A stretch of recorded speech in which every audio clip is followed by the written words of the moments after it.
ایک درویش تھے، لوگوں کو اللہ اللہ سکھاتے تھے. ایک جنگل میں جا رہے تھے سفر میں کہیں، تو ایک جگہ جو ہے رات پڑ گئی. ایک درخت کے نیچے قیام کیا. جب قیام کیا تو رات کو آنکھ کھلی تو سنا کہ دو بندے آپس میں باتیں کر رہے ہیں. آنکھیں بند ہیں، کان کھلے ہیں، یعنی نیند کھلی ہوئی ہے. جاگتے میں آواز آئی، ایک بندہ کہنے لگا اس کو ہم چھیڑے، تنگ کریں، یعنی کسی بیماری میں، کسی دکھ میں، کسی تکلیف میں، کسی مشکل میں، کسی پریشانی میں، کسی ناکامی میں، کسی الجھن میں اس کو مبتلا کریں، اس کو مبتلا کریں. دوسرا کہنے لگا چھوڑ، تجھے اس نے کیا کہا ہے، تو اس کو کیوں تنگ کرتا ہے؟ نہ میں اس کو تنگ کروں گا. ایسے کام جاتے جاتے کسی کو انگلی لگا دی، کسی کے آگے پاؤں کر دیا، پاؤں کے بل گر گیا. کوئی کیا کر رہا ہے؟ بعض لوگوں کا مزاج ہوتا ہے، یہ لوگوں کے مزاج میں کمی ہے. شیاطین کا مزاج ہی یہی ہے، اس لیے جو اس مزاج کا بندہ اس کو شیطان کہتے ہیں. ہاں عمومی معاشرے میں نا وہ بڑا شیطان آدمی، اس کا کام لوگوں کو تکلیف دینا ہے. تو اس نے کہا اس کو تکلیف نہ دے. اچھا یہ اب سن رہا ہے، یہ سن رہا ہے. اس نے کیا کیا؟ دل ہی دل میں شاہد اللہ انہ لا الہ الا. یہ قرآن پاک کی 2 آیتیں بغیر حساب تک انمول خزانے میں، قرآن پاک کی آیت ہے. یہ اس نے دل ہی دل میں پڑھ لی، بس ایک دفعہ پڑھ لی دل ہی دل میں. جب دل ہی دل میں اس نے پڑھ لی، دل ہی دل میں، جب دل ہی دل میں اس نے پڑھ لی. اب دوسرا کہتا ہے جو نیک تھا، شریف تھا، ایک شریف تھا، انہوں نے کہا اب بتا، تیری اور میری ذمہ داری ڈیوٹی لگ گئی ہے، صبح تک کسی حفاظت کرے. تجھے کہا تھا نہ چھیڑ اس کو، اب تیری میری ذمہ داری لگ گئی ہے کہ صبح تک اس کی حفاظت کرے. اس نے کیا کیا؟ بے بس تھا. 2 جنات ہیں، ایک شریف ہے، ایک شریر ہے، اور مجھے تکلیف دینا چاہتے ہیں، کیا کریں؟ اس نے فوراً اس ہستی کو پکارا جس نے اس نے کہا تھا اماں. اس نے فوراً اس ہستی کو پکارا جس کے ہاتھ میں کائنات کے سارے راز، طاقتیں، قوتیں ہیں. اور اس ہستی نے کیا کیا؟ اب ان کی ڈیوٹی لگا دے، اب ان کی ذمہ داری لگا دے کہ صبح تک اس کی حفاظت کریں جب تک وہ نہ جاگے. پہلے دن سے ہمارے ساتھ دشمنی کا فیصلہ ہے، پہلے دن سے ہمارے ساتھ دشمنی کا فیصلہ ہے، پہلے دن سے. اور وہ فیصلہ ہو کے رہا ہے، اور اس کی وجہ سے ہم تکلیفوں، پریشانیوں، نقصانوں اور مسائل میں چلے آ رہے ہیں. اب اس کا تحفظ کیا ہے؟ اس کی حفاظت کیا ہے؟ کیا کریں؟ ایک خود لڑیں، ہواؤں سے لڑنا. ہمارے یہاں ایک مائی تھی، اس کا بیٹا تھا، کہنے لگا میرا پتر ہر وقت ہوائی نہ لڑ دے. ہر بندے سے لڑتا ہے، ہواؤں سے بھی لڑتا ہے سارا دن. تو ہوا سے کون لڑے گا؟ ہم خود کہتے ہیں ہوائی چیزیں، جنات کا نام ہم نے ہوائی چیزیں بھی رکھا ہوا ہے کہ ایسی چیزیں جو ہوا کے جھونکے کی طرح نظر نہیں آتی. ہمارے معاشرے میں جنات کو ہوائی چیزیں بھی، اوپر کی چیزیں بھی کہا جاتا ہے، ہوائی چیزیں بھی کہا جاتا ہے. ہوا سے کون لڑ سکتا ہے؟ بے بس ہیں ہم بے بس ہیں، ہم نہیں لڑ سکتے. ایسی طاقت کو لے آئیں، ایسی طاقت کو لے آئیں جو لڑ سکتی ہے، اور وہ اللہ ہے، اور اس کی طاقت ہے، اور اس کی قوت ہے، اور اس کا 100% جمال ہے، جلال ہے، عزت ہے، عظمت ہے، وقار ہے، شان و شوکت ہے. وہ طاقت ہے جو لڑ سکتی ہے، کوئی نہیں لڑ سکتا. یاد رکھنا جنات شیاطین سے کوئی نہیں لڑ سکتا.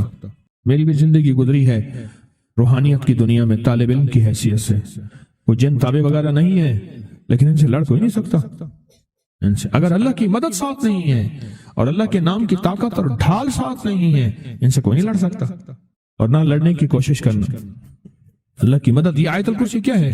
یہ ساری اللہ کی مدد ہے، اللہ کی منت اور خوشامد ہے. ترجمہ اٹھا کے دے، یہ آیت الکرسی ساری میری اللہ کی منت اور خوشامد ہے. اللہ لا الہ الا هو الحی القیوم. مولا تیرے علاوہ ہے ہی کوئی نہیں. لا الہ الا الحی، تو ہمیشہ زندہ ہے، موت نہیں. القیوم، سب مٹ جائیں گے تو قائم ہے.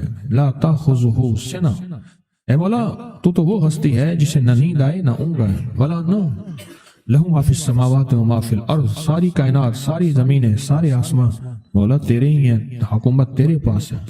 من ذا الذی یشفع عندہ الا بإذنہ، کون ہے جو سفارش کرے؟ تیرا امر ہوگا تو سفارش ہوگی.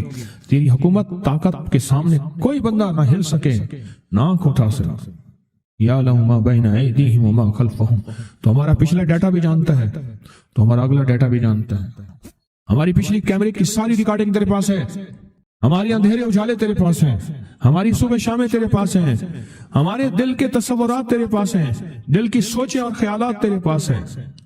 ولا یحیطون بشیء، اور تیری طاقت ہر کسی پہ غالب ہے، احاطہ کیا ہوا ہے، الا بما من علم الا، بس تیرے علم میں ہے، وسع کرسی، تیری کرسی بڑی وسیع ہے، تیرا اقتدار بڑا وسیع ہے، تیری حکومت بڑی وسیع ہے، تیری پاس کئی سکندر آئے اور گئے، کئی سکندر آئے اور گئے۔